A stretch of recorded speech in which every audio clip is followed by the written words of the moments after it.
Junk inefficiency. Scrappage policy can work if incentives are confined to fuel efficient vehicle replacements. So, the scrappage policy, which was introduced by the government a few months ago, it can only work when incentives are confined to fuel efficient vehicle replacements. So, what the author is basically trying to say is that the new scrappage policy, it could only work properly only when the government would do another step. And here he says that the other step is to add incentives only on fuel efficient vehicle replacements. So basically, when we replace certain parts of the vehicle, we have a cost to pay. And if our vehicle is fuel efficient, that is and that is if our vehicle's age is less than 15 years, we would get a small amount of discount. So by doing so, we could increase the chances of maintaining more fuel efficient vehicles in our country. The much awaited vehicle scrappage policy announced by the Transport Ministry, coming after the move for a green tax on aging and polluting automobiles, promises economic benefits and a cleaner environment and thousands of jobs. So the much awaited vehicle scrappage policy. So this scrappage is obviously it's obviously awaited by by many people, and it was announced by the Transport Ministry, as we know. Um, and it's coming out very soon in a few months. But before the new scrappage policy comes into action, these um, green tax on age, green tax and all green tax on the vehicles whose age is more than 15 years should be will be done. And all of these things together, they promise a lot of jobs for the people in the future, and also obviously a cleaner and a greener environment. Although it will take until April 1, 2022 for vehicles belonging to the government and public sector to be scrapped, another year thereafter to identify just heavy commercial vehicles through mandatory fitness checks, and finally other vehicles by 2024. It is a constructive roadmap. Um, I just said that the scrappage policy, it would take some months. To be accurate, it would be until April 1 in 2022 for the scrappage policy to work, to be implemented.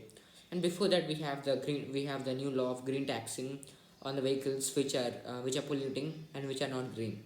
So basically, they are aged above 15 years. So all of these laws will be soon implemented. But before all this, another year of but before all this, um, we need to do one thing, and that is we need to uh, another year after to identify just junk heavy commercial vehicles. Now we also have heavy commercial vehicles, for example like buses, trucks, lorries, and so on. So these types of vehicles are extremely dangerous, and a small mistake in these vehicles could lead to lots of life loss. So we need to be very sure in the safety of these types of vehicles. So before we implement any one of the laws that we have discussed, we need to make sure that all of these vehicles remain safe. We need to implement regular fitness checks of the vehicle. So we will first start with the fitness checks of the vehicles, which are huge, like I said, like lorries, trucks, and etc. And then slowly we'll move on to every vehicle by 2024. It is like constructed roadmap. It will be no easy task, however, to put in place a credible system of automated fitness checking centers with telephone states to access whether commercial and private vehicles are roadworthy after 15 and 20 years, respectively, as the policy envisages. So, this task it is definitely not an easy one, but it is doable. It is doable. It is and it also becomes somewhat easy when the states cooperate and help the center in the way they want to. So um, the the states can help in many ways. They could give the center the information about the private and the government vehicles in their own state, and also give the government about the and also give government information about the vehicles which are overaged or the vehicles which are above 20 years and 15 years. And if they are overaged, according to the green taxing policy and scrappage policy, are they still worthy to be on the road according to the company, or according to their current state? So all of these data, the states could give all of these data terms to the center, and it would be a big favor for the central government. Equally important, the enforcement will be key to get them scrapped, and once they are found unfit for use, and to stop them from moving in smaller towns. States must also come on board to provide road tax and registration concessions, while the automobile industry is expected to sweeten the deal with genuine discounts on new vehicles.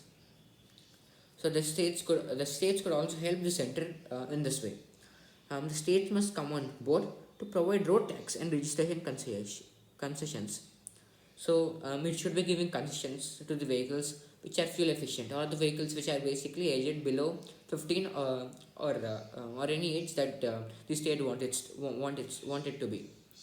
And also the state government is not the only asset which could be a help to this center, but the automobile industry is also an asset. It could help the government and encourage the people to use more fuel efficient vehicles, or to buy new vehicles and sell their old vehicles which are aged above 15 years or 20 years, by decreasing the prices and decreasing the taxes on the new vehicles, so that people would be attracted more to the new vehicles which are also much fuel efficient, and much more modern, and much more comfortable than their previous one. Transport Minister Nitin Gadkari, who has limited success with the enforcement of the amended Motor Vehicles Act of 2019, because states are not entirely on board, has the difficult task of ensuring that the scrappage plan gets their support and the backing of manufacturers who stand to benefit from its spurt in demand. So the problem is that neither the state nor the automobile industries are willing to help the central government. So the current transport minister Nitin Gadkari, he's having a quite difficult time, and this is not new to him, because most of the times the law which he tried to implement were not implemented successfully, and even in the cases in which they were implemented, they did not work out properly. So he has been having a hard time. Heavy commercial vehicles, which contribute disproportionately to pollution, 1.7 million lakh fitness certificates, pose the biggest challenge. So coming to the points which we have discussed already, this is the point of the fitness checks on the heavy vehicles like lorries, trucks, and so on. Um, so we have a lot of heavy vehicles in India, obviously, and 1.7 million of them don't have the fitness of the vehicles fitness which they need to. So, and this is one of the main reasons why the vehicle accidents, especially the heavy vehicle accidents in India, are extremely high. Many of this cannot be replaced quickly in the absence of financial arrangements for small operators who have opposed the new measures. So changing these vehicles immediately is not possible. It is not possible for the central government. It is also not possible for the owners who are just small time drivers or small time workers, because they don't have enough money to change their vehicle, and obviously all of them have opposed the new laws. Vehicle scrappage and replacement is seen internationally as a route to regenerate COVID 19 affected economies by privileging green technologies, notably electric vehicles, and also an initiative to achieve net zero emissions by mid century under Paris Agreement commitments. So vehicle scrappage, we have just discussed what it would do to keep our environment green, or to keep our environment fresh. So in this, being on the same page, we also have another problem, And that problem is the one which we are currently facing right now, and that is the problem of the COVID-19 disease. So by this new motor vehicle law, or the green taxing law, or the scrappage policy, it would also help. It would also help the Indian economy to recover more quickly. And because many people in India, and many trucks which we have discussed right now, about 1.7 million of them, and also many normal vehicles in India are aged above 15 years, and they need to be replaced according to the new rules. So when people do buy when people do buy the new vehicles, it becomes a boost to our economy. So obviously our GDP will increase, and our economic situation will alleviate.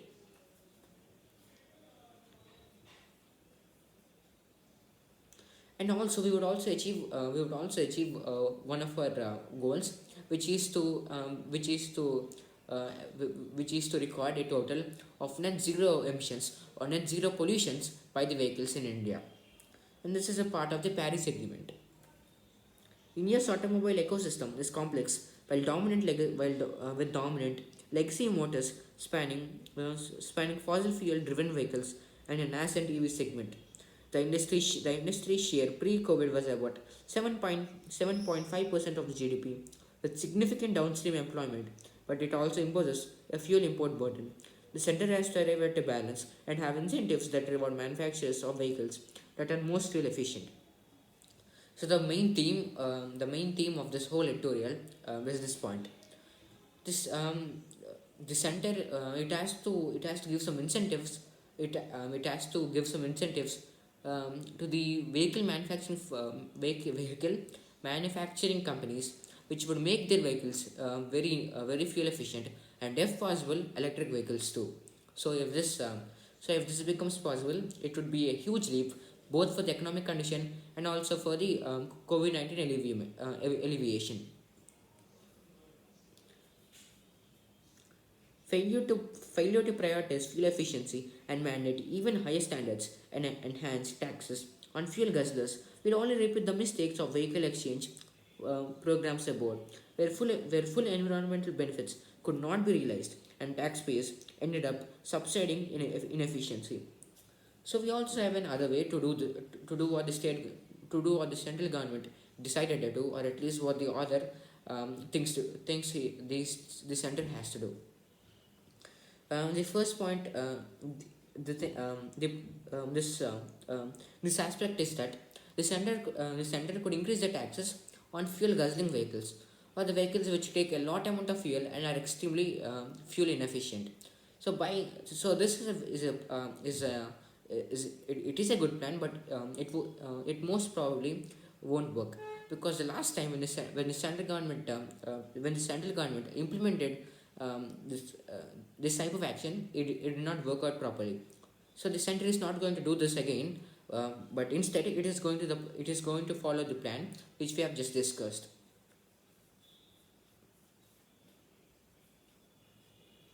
Ecological scrapping as a concept must lead to high rates of materials recovery, reduce air pollution, and mining and pressure on the environment.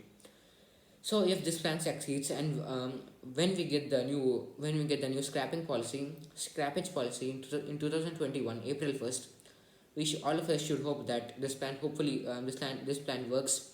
And if we are still suffering with the COVID-19 problem, even in the year of 2022, as much as we are suffering right now, the new scrappage policy and all of these plans, if they were implemented properly, we would have a lot of alleviation.